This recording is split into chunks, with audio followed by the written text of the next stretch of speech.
Hey, Brian. Hey, Elliot. What's the talk of the table? Today, we are sitting down with Taylor Moore from Fortunate Horse. He is the editor and sound designer for a little actual play podcast you might be familiar with called Worlds Beyond Number. Taylor Moore, thanks for coming back. Welcome, welcome. Oh, it's so good to be back. Prego. Well, I'm very excited to have this now third installment of our long-running conversation about actual plays and podcasts. Is this number 3? Number three? Oh, time Number flies. 1 for me. So. Look at how tall you're both getting. Elliot, I, of course, follow your height on social media. Of course, So, yeah. I do post it every week. You gotta, Just pictures of the crayon marks. It's about accountability. Yeah, my engagement hack is posting small variations in height from week to week. That might work.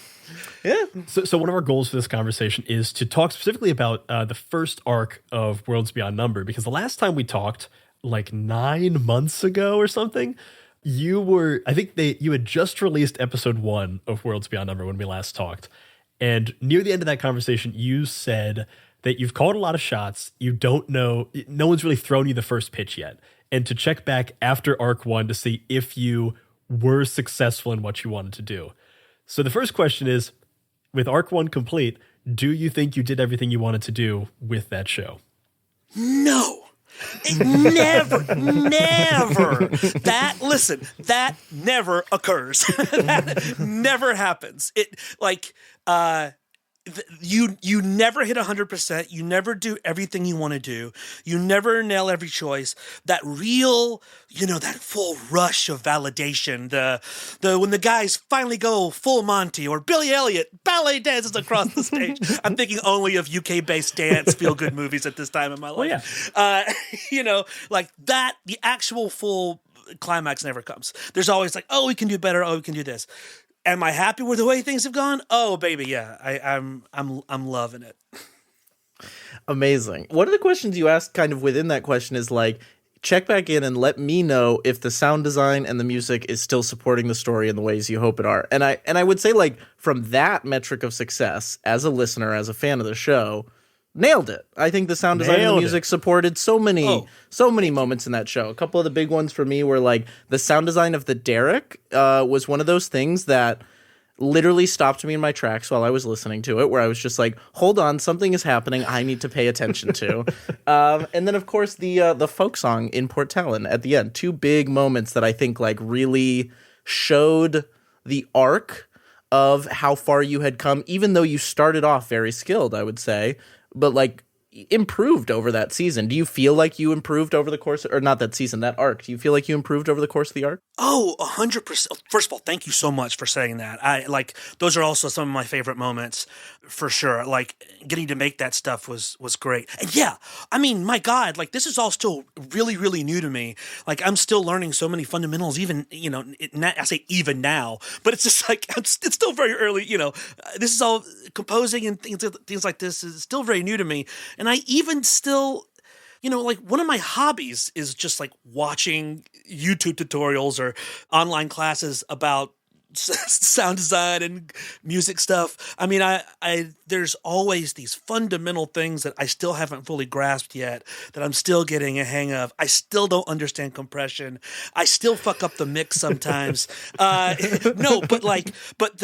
moving from like when the series first launched to the end of chapter 1, I mean, yeah, like you're always trying to get better and figure it out, especially to someone who's just new to music, especially as I am. Like, yeah, I just learned so much in the early days, but also the structure of the show is just like, it's like the best part of the joke is the punchline. So obviously, like the most exciting part of the story isn't like the middle bits where the heroes are concerned, or like looking for their friend or putting the game back together. It's the climax that is the really fun part where you get to go really bananas. I mean, like the originator of this story has long been discredited, but he tells a story that he was writing for this movie, and they were screening the movie for focus groups, and they were watching the focus group screen the movie, and the way that they used to do this in some circumstances was you would have the focus group would have a knob. Each person would have a knob in front of them, and if they enjoyed what they were seeing, they'd turn it to the right, and if they didn't like or weren't sure about what they were seeing, they'd turn it to the left, right? And the executives came back and they're like, hey, we got the results of the focus group back. Like, as you can see, the graph shows a lot of enjoyment in these lines. So let's just cut all the other lines, or can you make every line that high? And the writer was like, yeah, those are the punchlines. Right. Like, people are enjoying the punchline more than the setup. That's just the way it works. So yeah, so like designing like this, absolutely bonkers, this giant climax and finale, this huge scale. That was so much fun. Definitely my favorite part. I love the beginning too. I loved working on the prequels, the first scenes where we meet each character and sort of introduction to the world. That's one of my favorite things I've ever gotten to work on.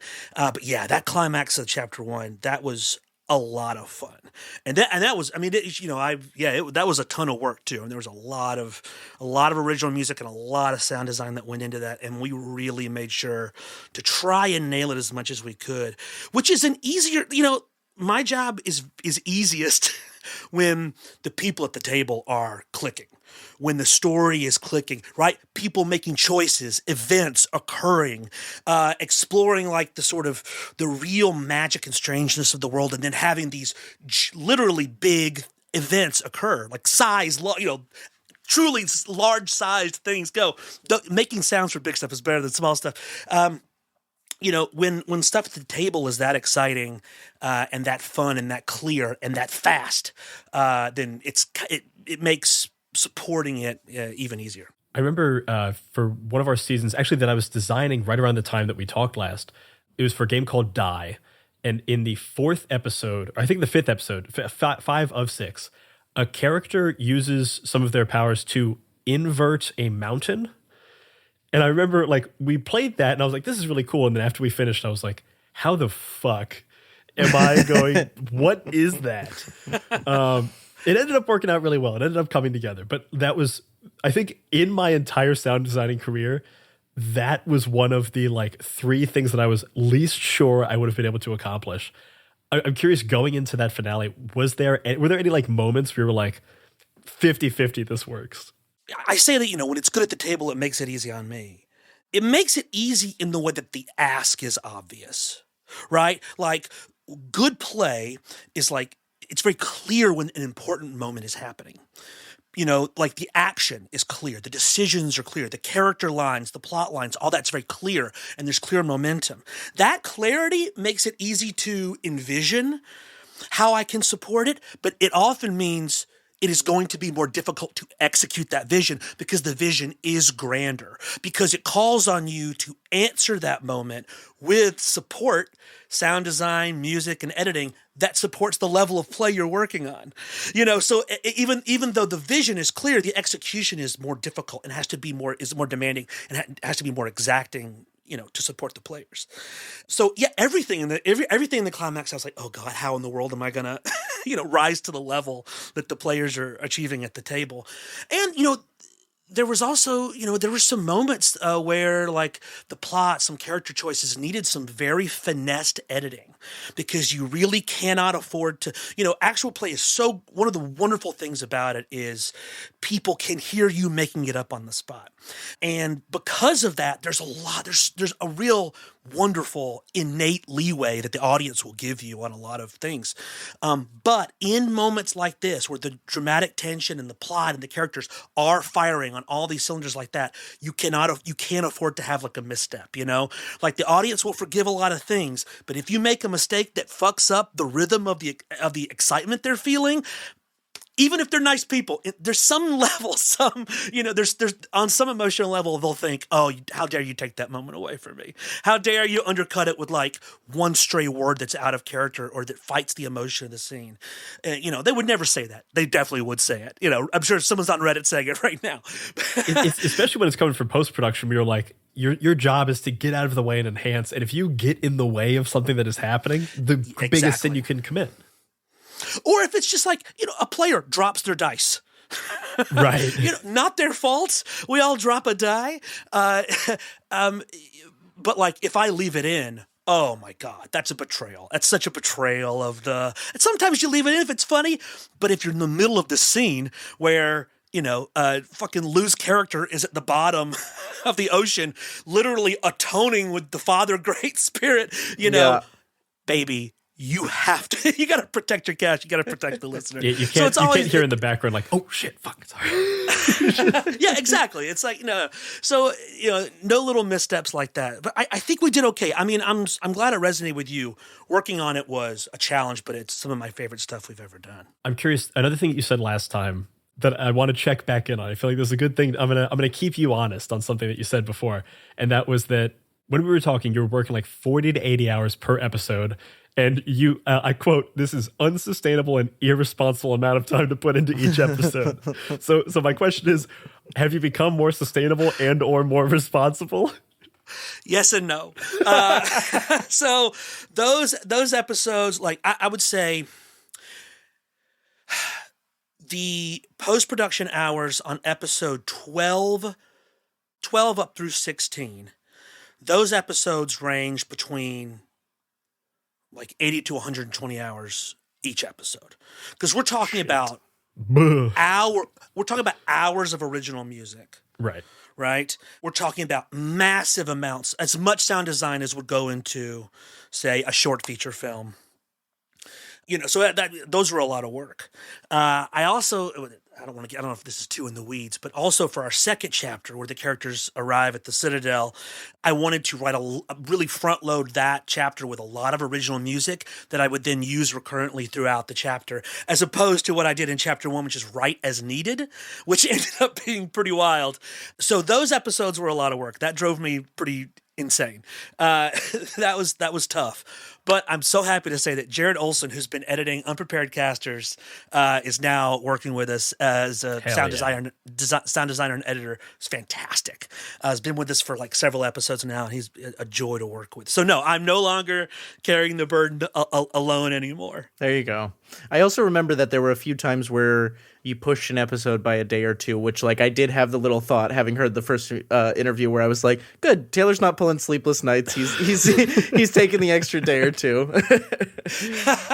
Well, it was an extra day or two and sleepless nights. Yeah, okay, there we go. There it is. And I really feel like only in the last few months, like there have I really met, and thank God, Jared Olson, let me tell you something about this fella.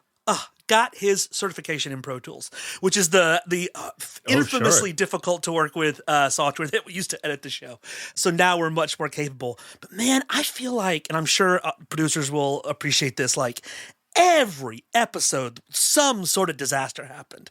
Like something weird would happen. That fucking software, let me tell you, it's just like if you upgrade the firmware on your USB-C audio interface that you're just using for headphones, and that doesn't match the latest update of Pro Tools, it will cause a domino effect of like weird like memory problems that results in a like bonkers like slowdown of the entire software that takes days to find out because the software's been around so long. You go online and you look for like troubleshooting, and there's results that go back to like 1998. Yeah, it's just it's so hard to work with. For anyone starting out in this, go with Logic. Just do Logic. I wish I had done Logic. Don't do it. But no, it was just all these crazy technical stuff. Though, thank God, the last couple of episodes there has not been any sort of disaster. Praise. But yeah, there was some episode in that series that came out where, I am not kidding you, Pro Tools was making my computer crash every 5 minutes. Oh, God. And editing the last, like... No, thank you. Like, trying to finish it. So it's like, for 2 days, trying to, like, export and finish and save, and every 5 minutes it crashed. I mean, it was dark days around here. It was dark days around here. So there's like, there's like stuff like that.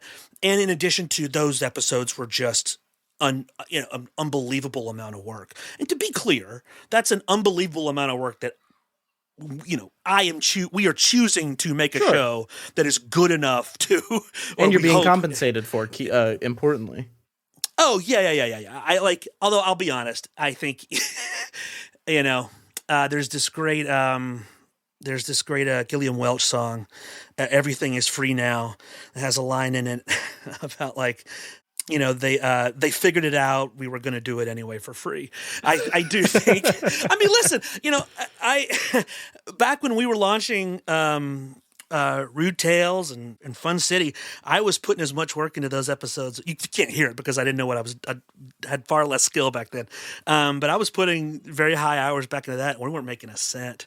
I think you get a project you love, and there is something inside of you that just compels you to try to make it to the way you see that it could be, even if it hurts. And that can lead to a lot of subconscious self-abuse, what it turns out to be, a masochism. And I do think that, and a lot of creators I've worked with have had this idea in their mind, and I certainly suffered from it to some degree, that it isn't right that you don't suffer a little bit in making the thing. And you can look at that from almost a spiritual level, where it's I don't deserve to make the thing I want to make unless I suffer for it. You can chalk that up to this old idea of starving artist. Yeah, that it is right and somehow poetically correct to suffer for your craft or art or whatever it is. I don't know. And some of that's true and some of that's bad. I'm no judge of what's what and all that. But I do think I would do it for free. But no, I mean, putting that much work into it is, but that at the end of the day, it's a choice. No one's chaining me to the radiator and whipping me until the episode is very good. I feel like we've come into a lot of the same stuff too, because we'll put in, depending on the episode, between 20, 30, 40 hours an episode. And we're only just starting to make some money. And it's certainly some not being the operative word. Some being that some is doing a lot of heavy Some's doing there. a lot of work there. Yeah. But it is every season or every other time we do this, we change a little bit of our process to make it better, to make it more streamlined, to make it easier, to make it better, to make it bigger. And it's just for the love of it. It's just because if we're going to do it, we're going to do it right. And here's the way to do it right. And the only way to do it right, at least in our minds, for the type of show we want to make, is putting in 40 hours per episode, despite everything. But crucially, we're pushing back on the need to suffer. And we moved to bi-weekly this year to be more sustainable on our end, because we did 80 episodes last year, which is just an insane thing to do. And also, given that Brian is our sole sound designer, an even more insane thing to do. There was, Taylor, I don't know, I don't think we were doing this yet when we last talked, but on September 15th last year, we released a season of the game Yazeba's Bed and Breakfast, and we released 8 episodes, fully sound designed, each between 45 minutes and an hour and 45 minutes, with between 5 and 9 cast members per episode, all on one day. We released them all on September 15th as a big drop. And let me tell you, we thought it was cute. It was very cute, because within the world of Yazeba's Bed and Breakfast, Cute on paper. The night before, it doesn't feel so cute, does it? Honestly, the week before, I was I don't know, I had 1 episode left, and it was the biggest episode, and it had 9 people in it, and just the first edit pass took me 10 hours. But we put it all out, and it felt very cute, and it was fun, and I'm glad we did it. But let me tell you, the combination of a surprise season that we did not announce in any way and a large drop season did not yield great turnout. Which is a huge bummer, because it's honestly one of the best things. It's one of the best things we put out. Yeah. So if you're listening to this and you haven't listened to our Uzeba season, forget Taylor Moore. Go listen to the Uzeba season. You can come back after. Yeah. Yeah, come back after. Still come back, but Actually, so wait, I've got a little thing queued up here that I think is just fun. This isn't necessarily for the conversation, but it's just fun. I messaged you sometime last year when I was designing Die. Because in Worlds Beyond Numbers, second or third episode, there was an effect that you did that I thought that truly was the first thing in that show that blew me out of the water. And it was the sound design for the voice of the Man in Black. Yes. And it directly inspired I basically just did my take of it for Die. So I've got both clips. I want to play them back to back. So hopefully you should be able to hear this. So this is first from Worlds Beyond Number, Brendan Lee Mulligan as the Man in Black. I am an old friend of Grandmother Wren's. Come to pay my respects. Too muddy. Should have put an EQ on that thing. May I come in? See, I really like it. And then this was my version. You hear it though. You hear the mud. Oh yeah, but I like. They're nodding. Listener, they're nodding. But I like the gravel and the flames almost underneath it. The gravel is styrofoam. You told me that afterwards, and I was like, God damn it. So this is my version. Also has a muddiness issue, but it's Draconics playing Enoch from our Die series. Flee. You are strong, child, but I am beyond strength. I am the end. I am a god killer. I am daylight. That's and great. You can hear that's just the Man in Black. That's just me Oh, trying really? to do that. I thought it sounded very different, but I thought it sounded I think great. there's a difference that you took with it that I think is very apparent. Like I played a lot with, because like my main sound effect underneath there was like a vocal layer, there was like a little touches layer, but the main thing was like pulling up and down on a wildfire sound effect. So like every time you talk, you like almost like wildfire coming out, which I thought. Are you doing that manually? Yeah. My man, let me introduce you to a plugin called Krotos Reformer. We'll talk later. Reformer. Okay. Yeah. I'll put it on the list. Save you hours. I don't necessarily have a question for this tangent, but Good job. I just wanted to show off. You know? Sounded great. I'll tell you what I'll tell you what that taught me, because I remember when Brian was working on this, and we went back and forth on that vocal effect a lot. And like the first pass definitely wasn't quite there, and then we heard that episode, he reached out to you, and it's like what amazes me about sound design broadly, and what I've learned watching Brian do it and then listening to your work, is how it is just a game of layers so often. Like it is just like there's any given sound you're hearing, there's probably at least 3 more layers than you think there are in that sound for it to sound real. But one of the things you talked about in the Worlds Beyond Number sound design and music talkback on the Patreon was the thing I loved, was that you have this sound of a backpack being opened, things being pulled out of it, put back in, that you use for like every pocket, every bag, every like rustling of clothes. And that's another one of those like little fun tricks that is just delightful. I also, when you said that, you need to send me that sound effect, because the sound of someone going into a pocket is the fucking hardest. That and someone giving a hug. I've never been able to get it to sound like someone giving a hug without the back pat. I don't want this episode to become a commercial for a plugin company, but we will talk offline and I will solve all these problems for you. Excellent.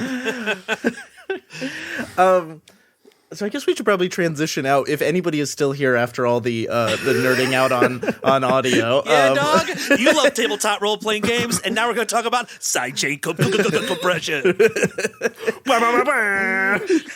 So one of the things that, this is my first time getting to talk to you in this sort of 3-part chain, but one of the things that you and Brian talked about in the last conversation that was so compelling to me was the way that you approach business in this industry, the way you approach actual play, things like consensus-based decision-making, flat hierarchies, profit sharing, all of that. There's been a big conversation happening right now about money and APs. We have it offline, we have it on mic with several different people, Rowan Zioli, Ned Donovan, Dr. Emily Friedman. So many people are thinking about this question of how do we put money into actual play?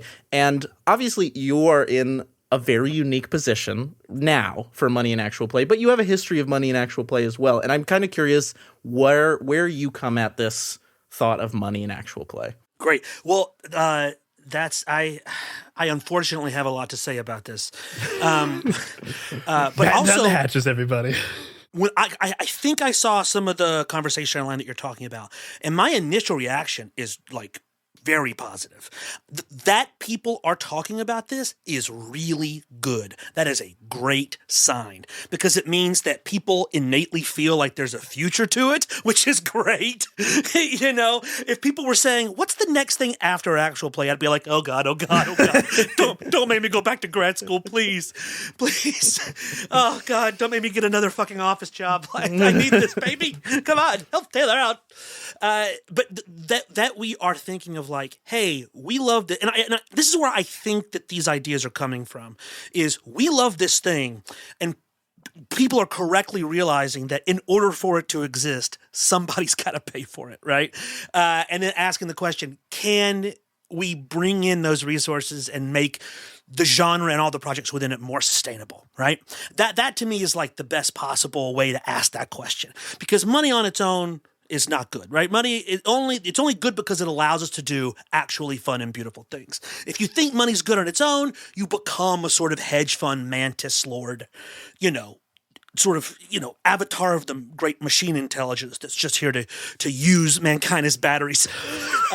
You know, so I think that the question isn't how do we get more money in, or it is really, but the reason that question is interesting and the right one to be asking is, I mean, I've gone on and on about this in so many places, so I'll keep it short. But I think tabletop role-playing games are transcendently amazing. They represent like a fundamental new way to exist socially and to a sort of participatory social folk art that did not exist really before they existed. And now we get to live in a world with them. And it's very strange and new to have something so fundamental and cool be created so recently in our timeline, right? I mean, you know, that was only, 50 years ago. Really, I think someone might say that they were made. Don't email me about the dates. Dr. Freeman, you can just text me. That's cool. And those games have taught us and this people are going to get mad and they're going to think this is so stupid. Fuck you, losers. I got the mic and you don't. Oh, start your own podcast if you disagree. Or come on ours. No, don't allow anyone who disagrees with me on your show. Look, it is a miracle that here I'm going to get in trouble. Improv comedy and tabletop role-playing games became a real thing within 15, 20 years of each other. Right? So you have these two things grow, and then the internet comes along and makes distribution of culture essentially free, so cheap to almost be free. Those things combine, all these things combine, and we get this genre called actual play, which really, if we want to, doesn't really have to involve previously published tabletop role-playing games. We can say that this is a guided by rules, improvised serial narratives. Not all shows are even serial. Some are episodic. You know, we've sort of created this new medium of expression, which I would even argue is really just a new production technique, that game rules are a technology that allow us to organize the creation of art, theater, culture, and things like that. I think that fucking rules. That is great. I fucking love it so much. I think it's fantastic. But it is threatened, like all human practices are, by losing the material basis that allows it to exist. So if we're all working 12 hours a day with no free time and no money, we cannot afford to make this art, right? So, and this is not actual play. This is human joy, life, culture, just the things this is true about everything. And to that end, my first recommendation to people asking this question and having this conversation is stop thinking about the question as a question of actual play and start thinking about it, as a big question of how do you make culture online and make it financially sustainable. And that, if you forget that it's involved with APs at all, and remember that it's a question that all creators, from the enormous entertainment institutions down to a single person writing a blog, then you see that's a universal question, right? We are people that are trying to have relationships and make art that we like in this new distribution mode. How do we pay for it? And that is not a new question everyone has faced that question, from Michelangelo looking, trying to negotiate his Sistine Chapel fee to the church, all the way up through to like, what image do I put as my Patreon banner? These are all sort of fundamentally the same question. It's just, how do we provide for a material basis for our work? And I think that once you break out of like thinking it's an AP specific thing, answers will begin to present themselves, because musicians have been dealing with this. Visual artists have been dealing with it and are dealing with it in a major way now with the rise of, we decided that the first thing we were going to do with the superpower of artificial intelligence is to put all our visual artists out of a job. God damn it. It's a sick society. It makes me, nothing gets my blood boiling like that. I understand, like, that is a tricky thing to fight. It's a big change that we're going through, but also, you look at TV has changed, movies have changed. The recent strike, right? A lot of the things they were asking for in the strike demands were a reaction to how the industry technologically has changed, right? Streaming, the rise of streaming. So all artists, all culture makers have to answer these questions as the world and technology and the distribution models change, not specific to AP. And I think that you can look at, so for instance, one of the questions I saw was, well, right now a lot of APs are sponsored by ads. We want to get away from that. I think that's great. I think getting away from advertising is fantastic. Now, I've sold a lot of ads on my shows. Some I liked, some I didn't. I always felt the best about ads when it was like for another show, for another actual play project. I mean, there are like shows I like that I found out because they bought ads. It's not like all bad. It's not tainted with evil stuff. But I do think in general, it's good to get away from advertising as much as possible. And I'll touch on why later. But so how do you move away from advertising to a subscription model, for example? Well, there's a lot of things. There's a lot of people that have done that, right? And also when we say AP, a lot of people assume that AP means video AP. I would say break out of that box, look at what podcasts are doing, look at what non-AP videos are doing for subscriptions. HBO, right? TV was a completely ad-supported, like free broadcast, ad-supported model, and then HBO comes along and says, no, we're going to charge you money upfront. Like you are going to subscribe. How? Like, why did HBO think that was possible? What did HBO do to make that make sense for people that paid that subscription? How did they market it? What was their plan? Right? So and imagine having being the first subscription TV channel. That's a big step. And I would say if you go back and look at the writing and the stories of how HBO was made, that'll tell you a lot about moving from broadcast to subscription. I would also say, look at the difference between the kinds of shows, and I'm talking about podcasts here, that are free but ad-supported. What kind of things do they make? What kind of audience do they have? And look at the ones that you don't hear very much about, but you go to Patreon and they're in the top 10. Well, wait a minute. That's a very different thing, right? Worlds Beyond Number has done very well on the Patreon. You're not going to see us be written up in a newspaper about the biggest podcast in the world. Why is that? It's because they're different business models. When you're moving from pay to subscription, you're talking about a fundamentally different emotional relationship with the listener. That's it. And also, it should also be mentioned that Dungeons and Daddies and Worlds Beyond Number, most podcasts that are subscription supported have a free offering and then paywalled content that's in addition to it or runs alongside it. There's a lot of different ways to think about it. There are podcasts that are funded by Kickstarter projects to fund a season. I know that when I was working at Kickstarter, I saw a lot of projects come through from the UK where the audio fiction tradition is much more rich and universal over there. Like Doctor Who nerds will know what I'm talking about. Douglas Adams nerds will know what I'm talking about. Yeah. Oh yeah. Absolutely. Yeah. They're much more comfortable with radio drama, quote unquote, than Americans are. And so they could have a group of 6 people with a history in audio fiction say, we're raising money for a new season of our show. It's going to be $20,000, pay us. And the Kickstarter would be successful. So there's a lot of different ways to talk about funding, either subscription or funding a season all in one go from your fan base, that I think are very, very much worth having. Because when you have an industry that is majority supported by advertising, that is, and like I said, some advertising is really sweet and great, and it represents us all sort of helping each other out, and that's fantastic. But We have to look at like the systemic effect across hundreds or thousands of people and shows. And the systemic effect of advertising is not the worst case scenario. We'll talk about that in a second. But it's the medium bad case scenario, because the stuff you make is always going to be beholden to the people that pay you to make it. In that case, it is advertisers. And if you want to make art that your advertisers don't like, that's a problem. You might not get to make it. And now that's true for everyone, but in my experience, and I think I've helped, I've run half a dozen Patreons, I've run half a dozen Kickstarters, I've worked with hundreds of creators, I've raised tens of millions of dollars for different kinds of projects across every cultural category, including heavy blankets. I worked on the heavy blanket Kickstarter. So I've seen hardware people, software, I've seen writers and actors and musicians, all this stuff. And technically, yes, being direct funding from fans gives the fans a lot of power, right?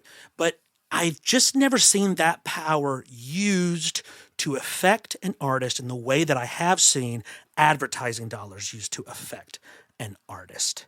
And so I would say that the ideal scenario is direct funding, be it eventized crowdfunding like something like Kickstarter, or subscription-based thing like Patreon, or, just doing like one-off ticketed live events.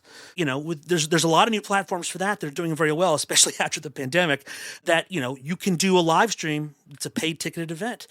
I did see, and this is where we come to the Old Testament prophet who is, wearing a sackcloth, lighting himself on fire and screaming at everyone from the side of the street. I did see some people talking about the idea of getting more money into the actual play space and interpreting that as meaning bringing in investors, like large companies, large production companies, large brands, right? Things like that. Look. Advertisers times 100, right? It's advertisers times 100. And I'm not saying it's all evil or all wrong. It's inevitable. And look, I've had long conversations with people at some of these large companies that are paying for actual play, and I found them to be kind, funny, reasonable, good-hearted people. 100%. More than usual other companies I've spoken to for other things. Pretty great. And they're companies I like. But you got to think systemically. You got to remember that a lot of abuses that we see in the entertainment industry and across all industries, but, the ones in the entertainment industry have gotten the most press coverage. Those instances of abuse are made possible because money, capital, and power are bottlenecked into a few people.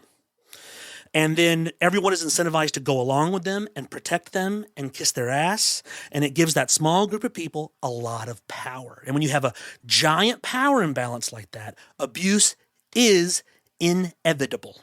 Inevitable. It is inevitable. I would even argue that a severe seesaw, a severely disparate amount of power and capital in groups is inherently bad and inherently a form of abuse, because it limits what is possible within the human joy and culture and life. But I guess I would say to the people who are asking for more of that kind of activity to shut the fuck up.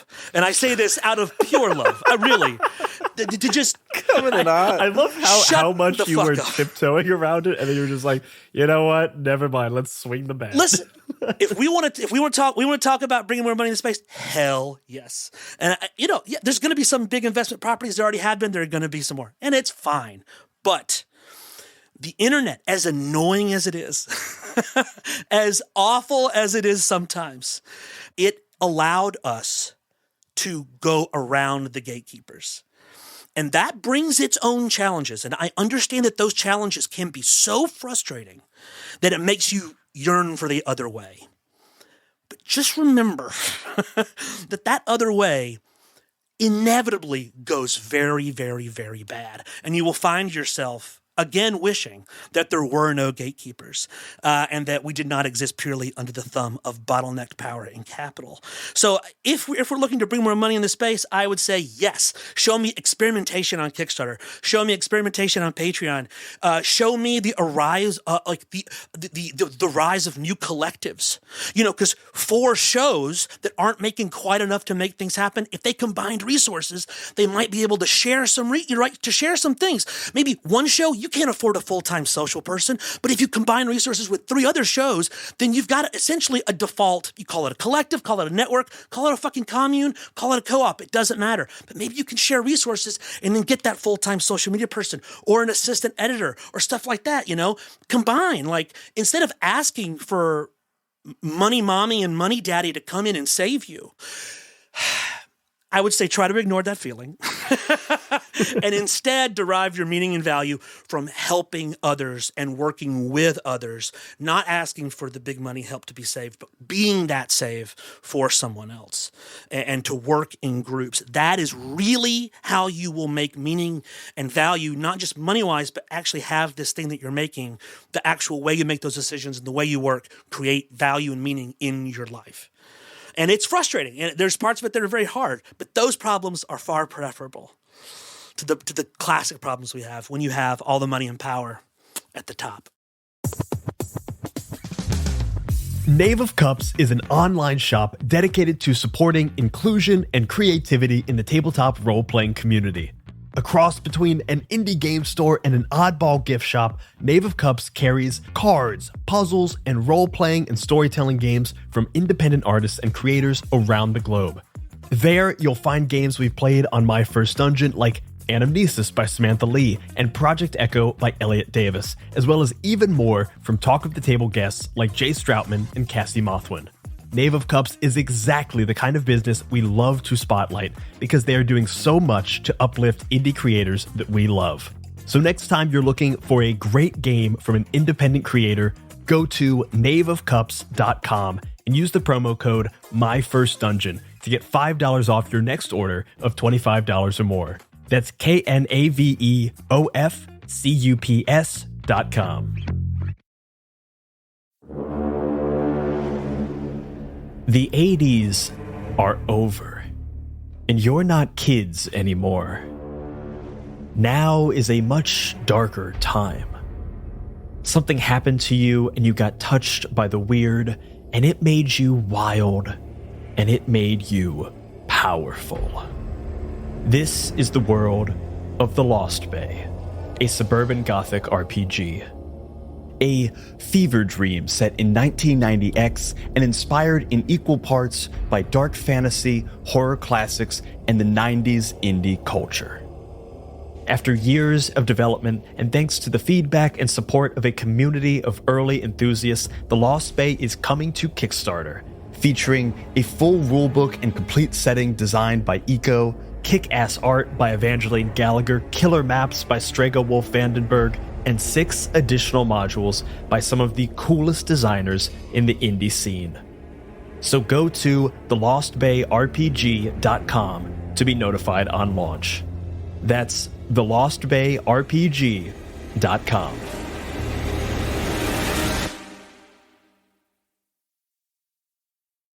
I feel like there is kind of a problem with actual plays as a whole, as far as like getting more money into the space, in that we are inherently a luxury product, like as is most entertainment.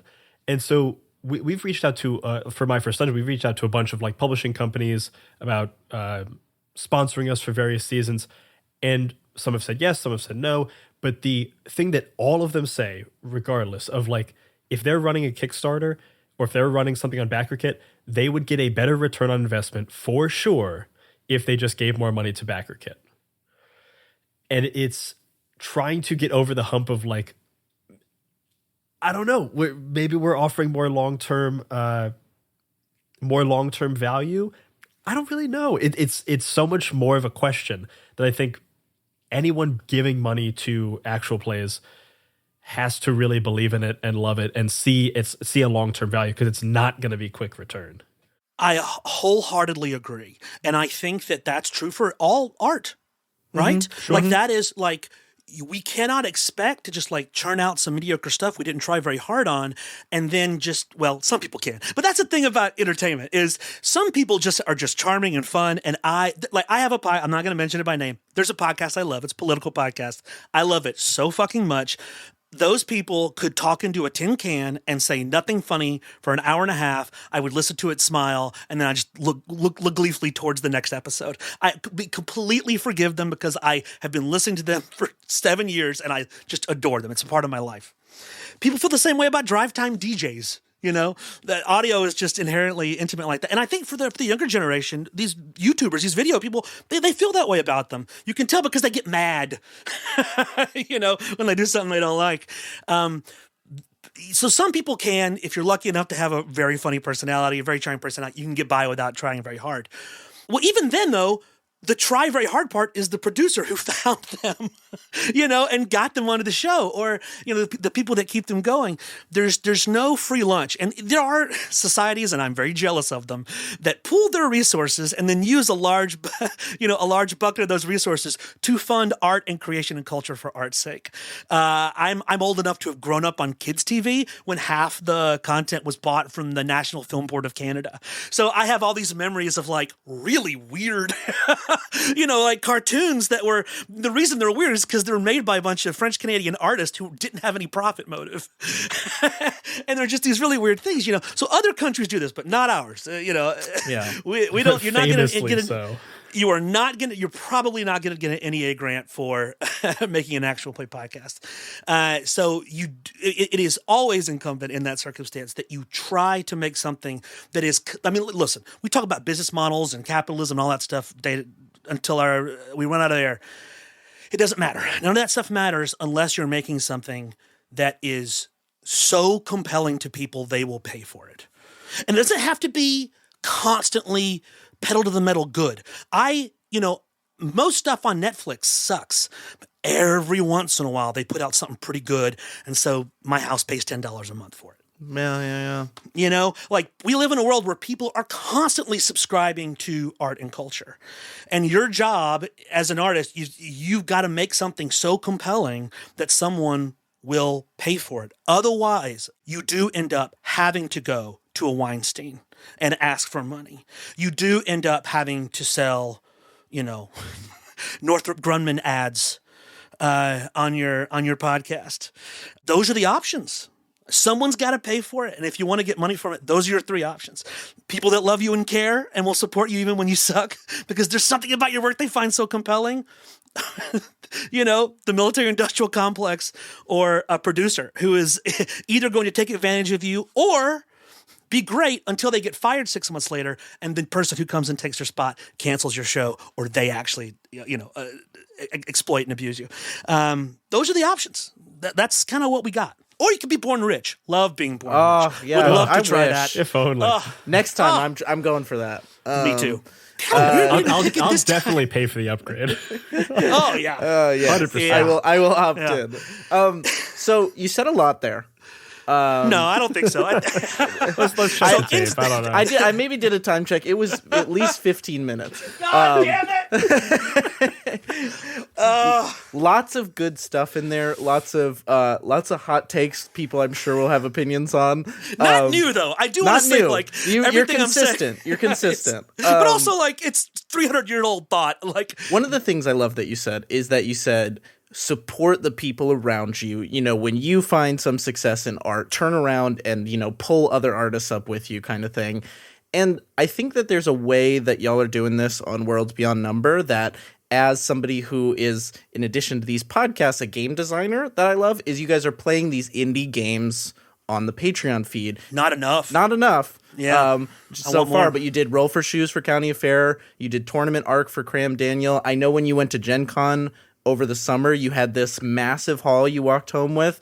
So why is it important to you guys to play these indie games on the feed? And, like, do you plan to do more of it going forward? Well, you know, and we talked a lot about this when I was working at Kickstarters. Like, monoculture is bad.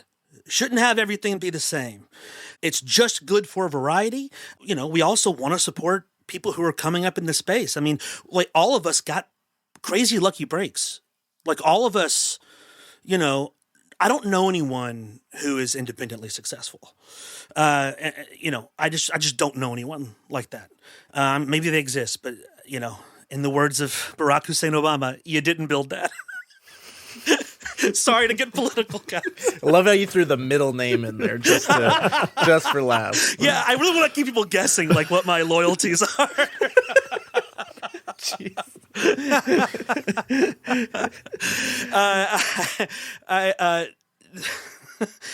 We like the challenge. We like fresh things. We want to support people coming up in space. Maybe, hopefully, give somebody a break like we all got at some point in our lives.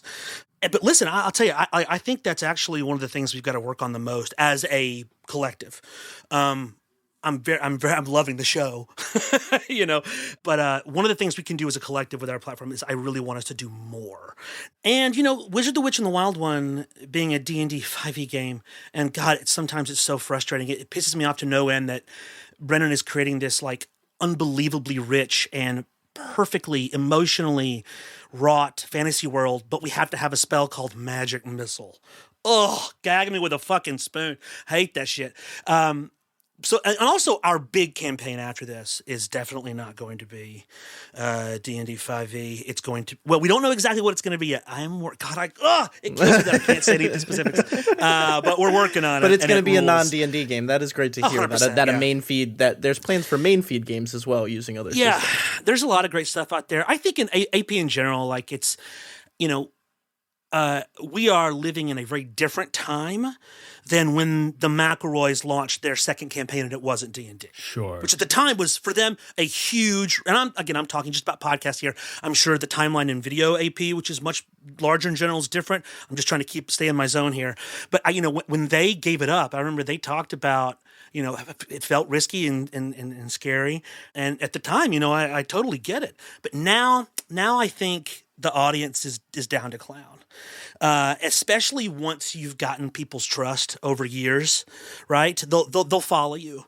But you know, it is still a risky thing because the vocabulary of the shared rule set allows, and I'm sure you know, I know that you know this. Talking to the listener here. Hey, so come on, right here, NPR style. Right in your ear. Hi. The shared rule set allows for such a connection and storytelling with the audience because they already know the stakes and the suspense of certain dice rolls, certain numbers, certain rules, certain mechanics, like, say, the name of a spell like Magic Missile. So it's a very effective way to communicate with people that already know those words and concepts. Can I throw a counterpoint at that? Do. Because I think that one of the issues with that is that, and people talk about this idea a lot, that like, and we talked to somebody recently who said this explicitly, that TTRPGs have an accessibility problem, like an accessibility wall you have to jump to get into them. Even D&D, which is very successful, does. And this isn't a criticism, by relying on that shared vocabulary of D&D, you're inherently not accomplishing removing that barrier for the non-D&D listener. You know what I mean? Mm-hmm. Does that make sense? Does that thought come out as clear as I thought? Okay. I see what you're saying, yeah. 100%. And I think you can see this in other mediums as well. When you watch a movie that is too reliant on genre tropes and cliches, for instance, like, you know, someone who watches like an early Quentin Tarantino movie who doesn't have the vocabulary of pulp cinema, kung fu movies, all that stuff, they're not going to have the same relationship to some of the characters and iconography and lines as someone who is as well versed in the materials that he's referencing, right? Is that a challenge or I don't know if that, you know, whatever. But like that's not a problem specific to APs. But I do think if it is a problem, and even if it isn't a problem, the scene should be pushing to experiment with that, right? And I think this goes back to the monetization thing. Like, if we want to make work that is so compelling, people will pay us to hear more of it, then we've got to give them something they haven't gotten before. Because if they're already getting it, why would they pay for something else? Right? And I think there's a lot of ways we can be pushing to make new stuff. And I think one of those ways has got to be getting out from the vocabulary rule set mechanics of the same games that we always tend to play. That should be a natural artistic evolution beyond any other considerations. We should be seeing more of that. And I think that the actual play audience is enough on board to where they'll go with us. They'll support it. And if it helps get new people on board, fine with me. Although I contend that and I have failed at this thousands of times. But this is about an artistic aspiration, not a do as I do sort of thing. I do think that a really good producer and cast should be able to, even if it's in post, like delineate, like give the right copy, give the right lines to the cast members to convey the emotional mechanics of the rule set they're using so that a novice can listen to it and enjoy it. Right? We know that a lot of people came to the genre and to tabletop role-playing game through balance and through Critical Role. The shows that do use that game have brought new people into it. So we know that it's not impossible. Maybe we've exhausted that resource. I don't know. But regardless of what the actual answer to any of those questions are, it is high time to see people move away from the same mechanics and same vocabulary. And that is not because some games are better for certain stories than others. I think that is a tremendously overstated truism that is not as important as people think it is. Interesting. Yeah, but I mean, like, honestly, if you give me a good enough cast, I could make a compelling actual play show out of a game of chess. I think that's true, but I think what if you have a good enough cast, it doesn't matter what the system is, you're going to tell a good story. But, yeah. but what I do think different systems do is allow a novice group or a group of strangers to come together and have a better chance at telling a great story or telling a very specific story than something like you can tell a sad space cowboy tale way better with Orbital Blues out of the box than you can with D&D for a regular group of people. Yeah, that's very interesting. But see, I think we have found what is true about it in what you said, which is it's not that a game is right or wrong for a story. A game is right or wrong for a group of people. But I think it's right or wrong for a story for a group of people. I think that I think you're talking about a really small subset of groups of players that can adapt in the way that I feel like you're talking about, that we shouldn't necessarily hold players ad nauseum to, where there is the real strong benefit of playing with a rule set where every piece of that rule set informs and highlights a specific kind of story. I would recommend playing Orbital Blue specifically. I think that would give you a good sense of That's that. a good recommendation. There's something I'm still not in full agreement. I think there's definitely something to that. I think what I was saying earlier, rules are a technology that we use to produce the shows. And obviously, the medium is the shape of your technology will ultimately affect what you make with it. But I do think that there's often a misunderstanding of what in the game matches the story or people. For instance, we have, there's a lot of, we've only had one scene of combat in Worlds Beyond Number, which is, very low for a D&D 5e game, and people say, well, that's a mismatch. That's a mismatch because there's if you pick up the player's handbook, most of the pages are about weapons and armor and fighting, right? Mm-hmm. So it's not a good match. The game is about battle, and so your show is not. So it's a bad match. I think that's a way of misunderstanding the relationship between the production technology and the production you're making, in that there is no rule system that's going to make Erica and Brennan not, make a bad scene. They have improvised scenes with no, oh, here's a friendship token or here's a tell the truth token. They do not need any tech to help them with that kind of play. Right. We do need tech to help us organize and agree on high stakes, fast paced, logistical improvisation. So actually, that's the only rules we need are the battle rules, because that's the only time it's really confusing. These motherfuckers can go out and tell stories about emotionally resonant characters all the livelong day. We need no help, but we definitely need help to know, how many points does an axe do? Because you got to agree on that or you get fight. Now, I understand that that's, not true for everyone, but I'm not saying anyone's written a bad game or doing a bad job, but I do think that when I say we need to break away from the same games we always play, I want to be clear that I'm not saying the games are holding us back, and I'm not saying that changing the games is going to make your project financially successful. I think that breaking into new games and new areas, and I really think, especially for audio, I would like to see more bespoke games and more bespoke systems, which I know goes against the helping indie players by playing their games philosophy. Unless you hire them. Exactly. That's a good point. I think I just want to see more evolution of the medium in general. And that a symptom of that, like one effect of that, would be that we reconsider our allegiance to the same group of games we always play. Yeah, I think we're getting to the same thing here. I think the last thing I'll say on this is I just think that like in this conversation there is the position of like Erica and Brendan's chemistry and ability as professional improvisers and professional performers is not something I want to put that. I don't want to put that expectation on everybody picking up a game that like you should just like try and play any kind of story in any kind of system, because like for a lot of people, I think system makes a huge difference for their ability to tell different kinds of stories, both performers and non-performers. Yeah. For home games, yes, but I think if you're selling your performance for money, you might want to consider like putting in time to try and learn how to do that without rules telling you how and when, which is hard.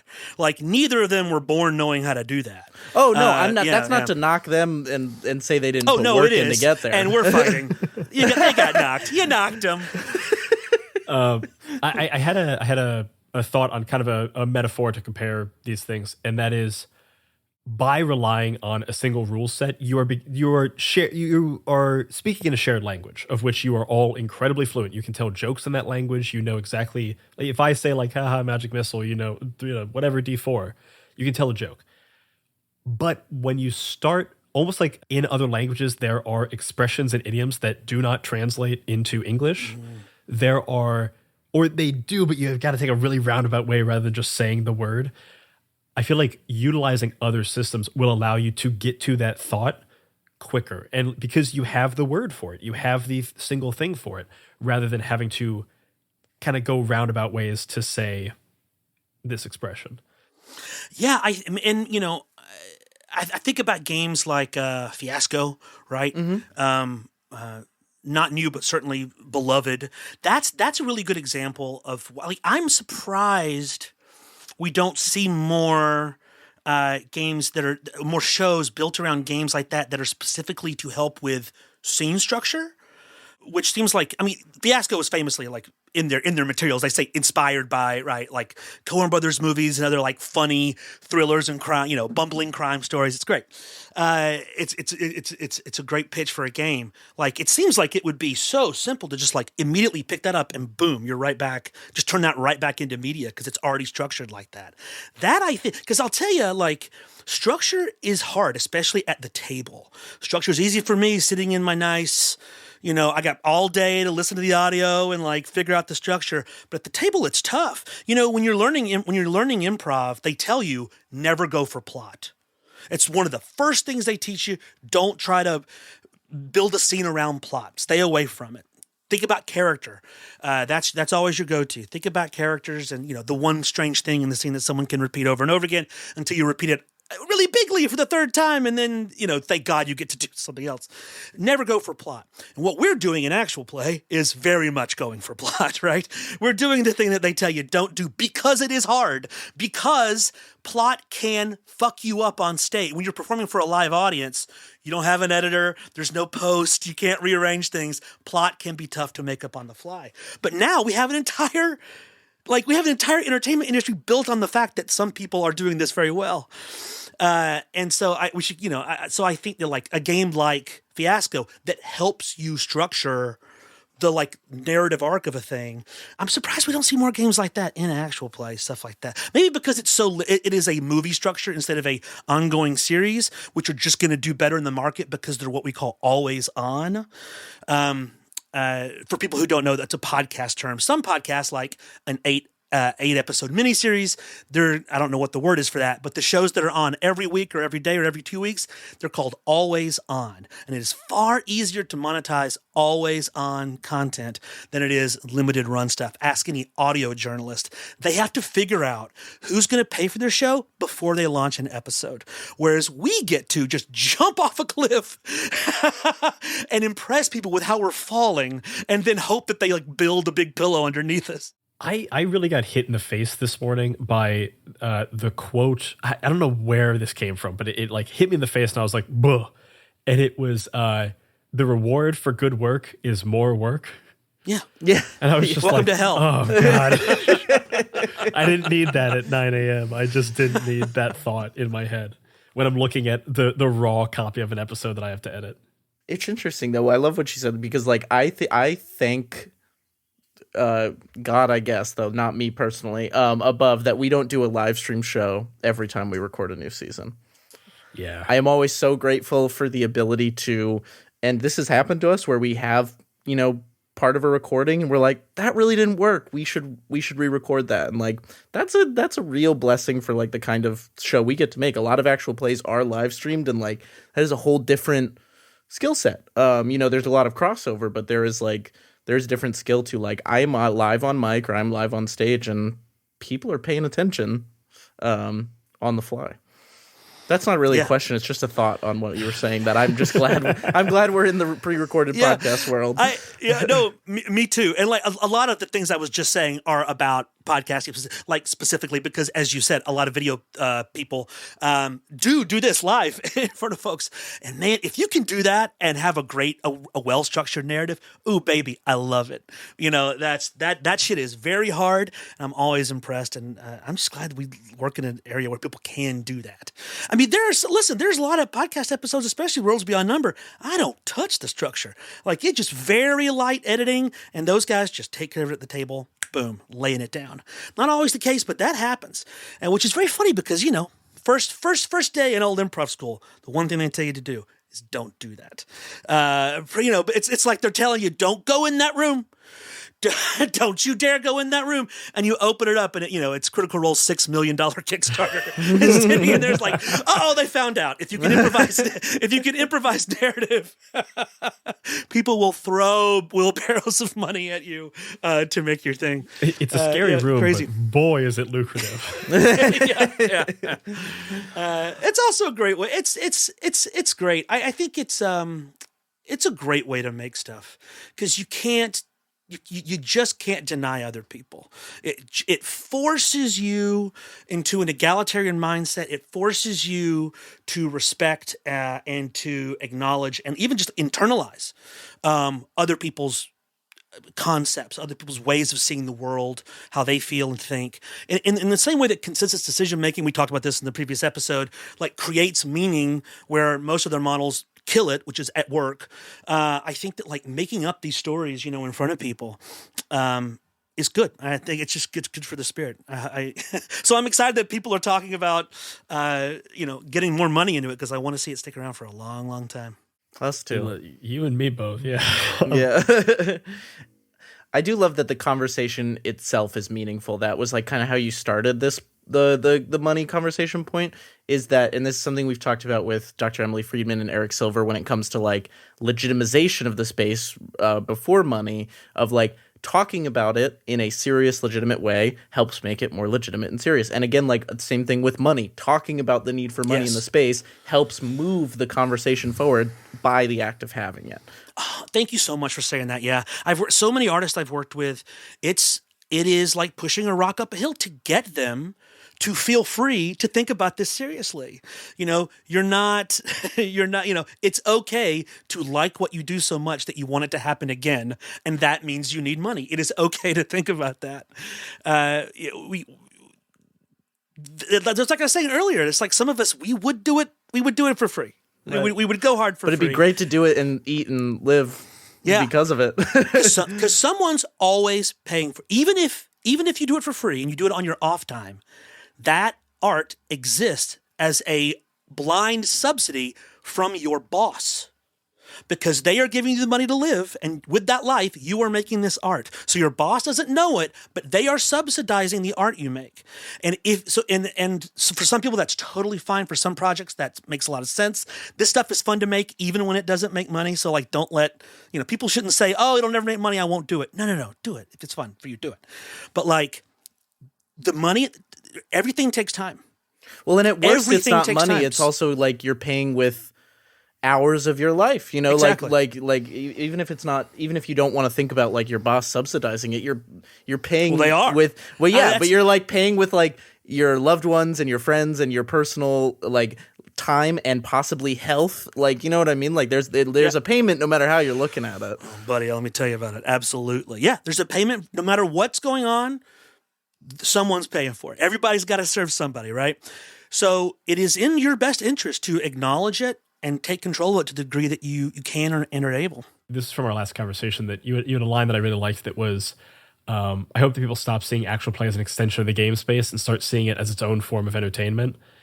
And I do think that in the conversations about money, oddly enough, like that, and I guess, Elliot, you were saying it too, like the legitimization of it, the second we can say actual play and it's the same thing as saying movie or music, and we can like, then you can talk about subgenres or like people just inherently get what you say, or at least a large enough portion of the population that it, works out financially. That's the thing that we need to get to. I don't know how you get there other than just like telling as many people as possible about it. But a show is as good and as big as World Beyond's Number is certainly helping to do that. I think the way we get there is rather than asking, and this is true in all the media, right? Rather than asking the world to change itself and come to us, we should be like, how can we sneak into how do we break into the world and take what we want? So I think that instead of asking people who don't give a shit about the rules of D&D to start listening to actual play, we should make work that is so compelling that when they hear about it, they cannot not listen to episode 2. That's how we do it. Listen, when Netflix launched, right? Nobody wanted to pay fucking for streaming. When they first launched, the quality was terrible. It didn't make any sense. Everybody thought it was a weird technological like flash in the pan. And then House of Cards dropped, and then everyone in America had to have a subscription to Netflix because we're talking about House of Cards at work. That's what you have to do. We have to constantly try and make something so compelling that everyone has to learn about us, because the idea of not listening to it, not watching us is unfathomable. So great, easy solution. All we have to do is become the most talked about thing in the world. Great. Yes. Yes. But I think there's steps within this that we've identified that are great. Yeah. We were talking to Rowan Zioli, who's an incredible journalist in the space, about this recently, and Rowan talked about this idea of like, she wants to see the actual play that has the equivalent of like a blockbuster movie pull and feel to it. Something that is like easy for the non-actual play person to go to, absorb, and like get sold on the medium by. And then I pitched the horrible name of Podbusters, which nobody liked on the call. And you're still holding on to it. You've brought it up again. You could have let it die still in holding one on to it. We could have cut it out of that episode, but now that you've re-referenced it, we have to keep it in both episodes. We're keeping it in 2 episodes. But I think this is something we've talked about in like thinking about, new shows that we might want to make. And one of the ways that we think we reach this audience is almost hiding the players and the mechanics, like hiding the veggies. Not necessarily hiding the veggies of hiding that thing that makes people go, wait, what kind of show is this? And like leaving in everything that just makes them go, this is a great fucking story that I am compelled to. And some people say that the way to do that is to remove parasociality. I am of the opinion that like podcasts are an inherently parasocial medium. Like I can't speak for all forms of actual play or all forms of media, but the intimacy of being in someone's ears, I feel like you just have to have parasociality, whether that's to a fictional character or a real person is maybe where the debate lands. But well, people are parasocial with fictional characters. Totally. If we expand the definition of parasocial to include, right, social relationships to fictional characters. So I as far as I think that's totally wrong. For the direction. If it is possible, I think it would only be possible in audio, because only in audio can you have the post-production quality. Right? If we're talking about normal AP budgets, only in audio do you have the budget and the production style that can break away fully from the table. Whereas video, unless you have the lost pilot budget, if you have a feature film budget, there's a reason blockbusters cost a lot of money to make, and it's because blockbusters cost a lot of money to make. That is a lot of money on video. Whereas if we try really hard and are willing to stay up a few nights, we can do the same thing in audio for almost no money. Or relatively no money. So I do think if someone wanted to completely cut the players out, it has to be in audio because the budget doesn't exist for it in video. I think video will always encourage more parasociality because you, especially in group shots, you can see more social activity. Whereas in audio, unless multiple people are talking, you don't see a lot of the reactions and a lot of the facial expressions, physicality is cut off. And also in video, unless you have a blockbuster budget, in which case you're not making an actual play, you're making a movie. Or maybe an actual play was used to make it. I mean, now we're getting into like the definition of actual play, which I am done having that conversation for the rest of my life. I've thought it's I think we're at a dead end there. I will say that like people will I will see this about podcasts. You never see it about you don't see it a lot about video stuff. Sometimes there'll be a moment in a video actual play where people will say that felt cinematic or it felt, but there's something about it. You're always locked into that visual that is out of the fiction. Now, and to be clear here, we are ignoring a large project called Harmon Quest that was way ahead of its time and was unfortunately cursed to like an unseen 2 failed streaming platforms. But that show really should get its due because it is a fantastic take on how to make actual play. Extremely well produced and done by Spencer Crittenden. Extremely well done show that should be considered more when we talk about stuff like this. But they had an animation budget and we don't, right? So I do think I see the cinematic nature of it applied a lot more to audio stuff than video because audio, you allied that problem of being locked into the table video feed. Thinking about how movies act and how TV shows act is a big inspiration for me. I when I'm designing an episode, I don't think about other podcasts. I don't think about actual play. I think about movies and TV. I think about X-Files and Lost and Star Trek: The Next Generation, and I think about all the George Lucas and Steven Spielberg movies and Zemeckis films from when I was growing up that I couldn't take my eyes off of. That's what I'm thinking about. And I think that, I hope that comes across in some of our stuff with Worlds Beyond Number. I think the climax of Chapter 1 was a pretty good example where we were able to manage like some big, giant blockbuster feeling moments. I hope so. I really tried really hard, especially with the first audio we released, the prequels, those first scenes of each people. And however, I would be sad if actual play we need experimentation. So and I know that some people have already been doing this. I think Dark Dice does this to some degree, right? Don't they? Do they re-record? Yeah. They re-record the lines with actors? Yeah. So, yeah. That's completely abstracted. So in that circumstance where someone is taking the actual play transcript and having voice actors reread it, right, then that is a very clear case where the rules are a production technology because you're not seeing any of it, right? It's just the same person that goes to see a movie doesn't see like the window of After Effects or, right. Premiere Pro, whatever, Final Cut, around the movie. It's a tool that's imposed and you never hear about it again.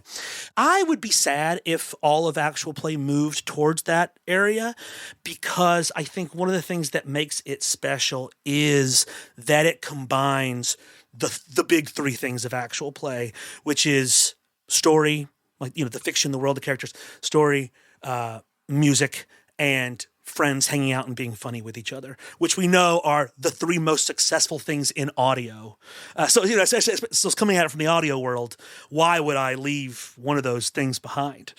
We know that people, that's the people love that stuff. And actual play is the combination of all 3 of those together.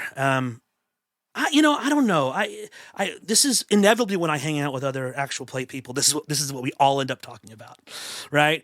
Is like, does this thing have legs beyond the audience we've already got? Every time we have that conversation, the audience is bigger.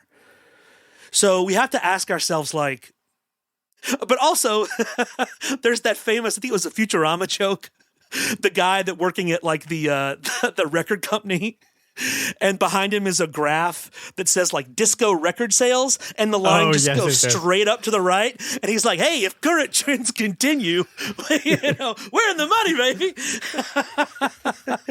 So you don't want to be the disco record sales guy. We don't want to be those people that's like, yeah, we're going to take all media will be actual play, within 10 years or in our lifetime or anything. I don't want to be that. But also, the fundamentals are so strong. The fundamentals are so strong. People are never not going to want to hear stories. They're never not going to want to hear music. They're never not going to hear people, charming, funny people hanging out and being friends. That we know for a fact that all those elements are beloved. They have legs. There's a variety of business use cases for all of them. So the idea that actual play is like going away, I just don't buy.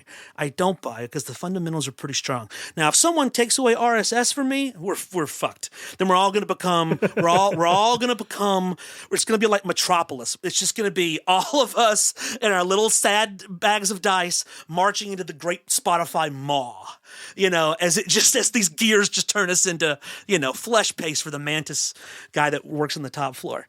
But as long as we've got RSS feed, and as long as, the video platforms are still relatively easy and cheap to use, I think we're good to go.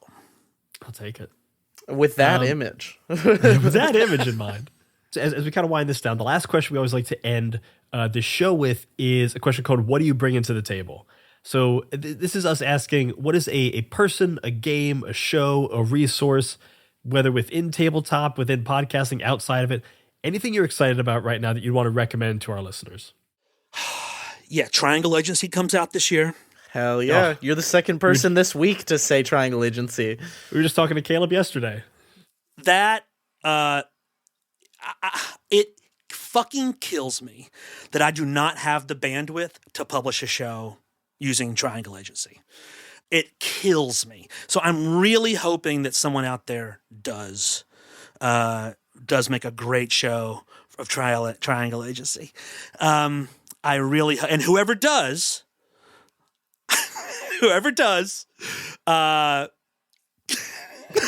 can ask for any sexual favor from me. The answer will be yes. You get one. I got a little coupon book, and I'll give them the coupon book, and they can do whatever they want. And they will be handsome heroes, and everybody should love them and let them commit any crimes. That's how I feel about that. Great recommendation. Excellent we will recommendation. Link Triangle Agency once again in the show notes. It's not the first time, and it won't be the last. Hold on. Listen. Do y'all know what Start Playing Games is? Yeah.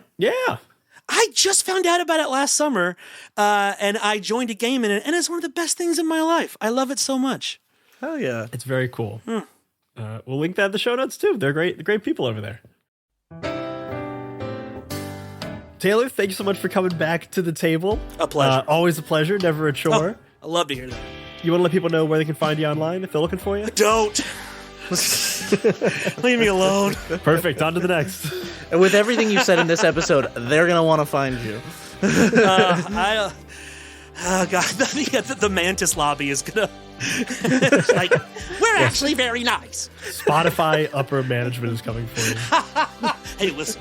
All that... Listen, I if Amazon wants to work with me, if Spotify wants to work with me, I will hear pitches.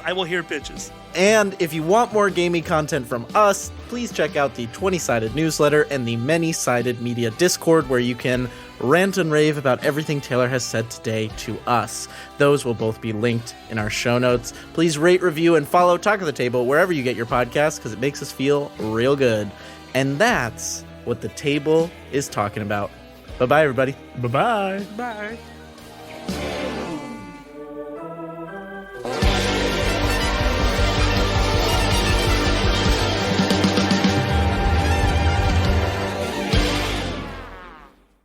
You like us. You really like us. At least, I assume that you do, as you've listened to every minute of this episode. And yet you haven't already left us a 5-star review? Ugh. Well, what are you waiting for? Get over to Spotify or Apple Podcasts and leave that review now. It's always wonderful to hear words from our adoring fans. Getting more ratings helps people find the show and love it as well.